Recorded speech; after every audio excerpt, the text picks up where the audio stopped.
Thanks, Sandy. On Monday, Governor Jongh Jr. gave his sixth and his most turbulent state of the territory to date. In his address, the governor discussed numerous issues from the crippling effects of the closure of HOVENSA to the current fiscal crisis, where government is set to send home hundreds of employees. The governor joins us on set this evening to discuss the troubled state of the territory. Governor, thanks for joining us once again. Thank you for inviting me.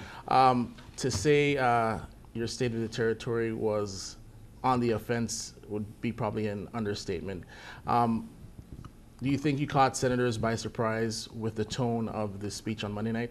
I think so. I think they expected a state of the territory that was similar to what historically has been, which is a list of our accomplishments, a list of our initiatives going forward. But I think that the action of HOVENSA's closure has really changed the dynamic going forward, not just in St. Croix, but just territorially. And I think the inability to have taken some actions on their part in December and in early January has also compounded that. And I wanted to lay out a picture that was based on what would be the impact of the HOVENSA's closing and the impact of the Senate's indecisiveness with a special session I called in December and their early inaction in January. And that was not to lay blame, but to articulate a position as to where we are going forward into 2012 and now into 2013. So I think they saw it as aggressive. I think they saw it as being on the offensive. I saw it more as just laying out where we are, the responsibilities we all have. And I assume a tremendous amount of that responsibility myself, but also I wanted to be very clear as to the expectations that I have, and they should have, and people have going into 12 and 13. So in the reactions following the speech, some of the senators said that you missed a golden opportunity to unify the territory. What's your response to that? I think they're wrong. I think what the territory is very much, every time I give a speech, I'm talking about unity. My only objective in that speech, or one of the objectives I have where they thought I was going on the offensive, is to basically, senators, you have a responsibility. And that responsibility is not always to say no, it is to come up with solutions. I need for you to come up with those solutions. And that's what I wanted to articulate. They focused only on that part. On the rest of the speech, I spoke about public safety, what we're doing in that area. I spoke about early childhood education, expectations. I spoke about energy, which is having a tremendous crippling effect on us. I gave an indication as to the meetings I will be having with HOVENSA, PDVSA, and with Hess corporations going forward. So every day, I mean, everything we do can't be geared on just one day. It has to be geared on all our actions collectively, and everything that I do. Even to the fact that they're upset at me now, I'm still willing to sit down and talk to all 15 of them. That's what we have to do. We were elected to serve the people, and I will serve with them, and I will come up with solutions. I just need them to be part of the decision-making process in a meaningful way with me.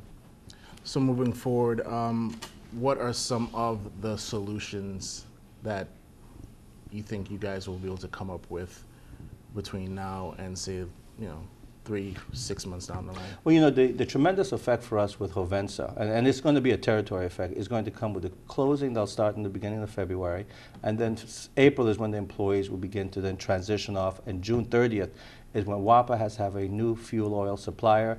That's when the refinery will shut down in terms of it. So we'll begin to feel the effects in April, but later on in 2012. So right now we need to make some very tough decisions. We need to decide what we're going to do. In the absence of them giving me additional revenues, because remember now, I've gone to them in March of 2011, June of 2011, in my budget of 2012 in September, and then in December of 2011, asking for the authorization for new revenues, and they've rejected it.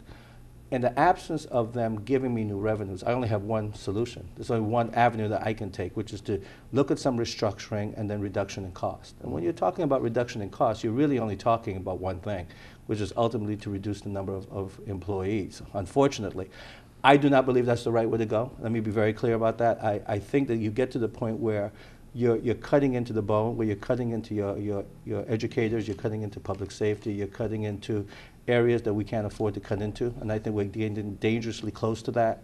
So I'm hoping at some point they will come up with a solution.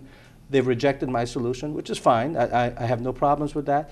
I'm now looking for them to work with me, and I'll work with them. With whatever information they need, whatever analysis has to be done, my team is ready to work with them to put it forward. What is a revenue solution that we can come up with? Absent that, then all I can do is continue to reduce. And reduction only means cutting in one area, unfortunately, which I do not think, again, let me reiterate, is the right thing to do right now. All right, so currently out of time right now, but do tune in for part 2 where I sit down with Governor Jongh Jr. on Thursday night at 7 and midnight. We'll see you then.